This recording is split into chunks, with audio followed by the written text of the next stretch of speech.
I'm here because I guess a couple of months ago, some of my friends introduced me to MILO, and I was a little bit touchy about him, but he really made me rethink some of my views. I used to be, like, I guess what you would say, very feminist, not like crazy third wave, but I was heavily influenced by that, and I feel like he's really contributed to changing my political views to something more truthful and closer to what I believe just as a human being, and just, I don't know, stuff that's reasonable.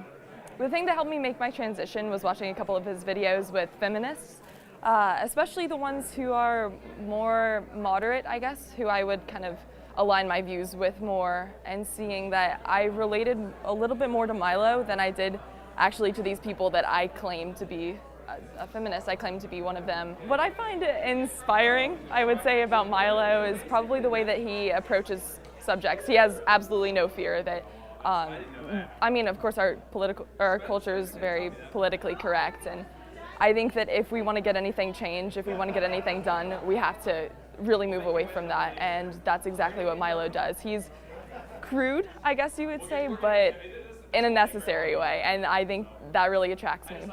So I think the way that MILO presents his topics as like crude is very necessary, because we have this whole culture of safe spaces, and it's such a limit on our free speech, and if nobody stands up to go against that, to say, hey, that's really messed up, that's not what is intended for our free country of America, then no one else is going to follow, no one's going to say anything, everyone's just going to be too scared. And you need someone who's a leader like MILO to really take initiative and like go beyond maybe what most people think is acceptable, but really get the subject out there. I think MILO is more successful than a lot of conservatives, especially towards young people, just because his personality, I would say. He's flamboyant, he is smart, and he's not afraid to say what he really believes. A lot of people don't want to risk themselves, don't want to risk their public image, but he has his own public image that's relying on himself, not on what, I don't know, what left-wing media will say about him.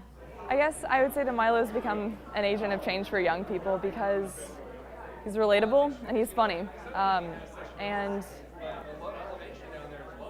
I don't know, he's smart, and he'll say things that people are afraid to say, but if you really look at it, it's true. He presents the statistics. He's not just giving like crazy information that people are like, oh yeah, that sounds true. He says, here are the facts.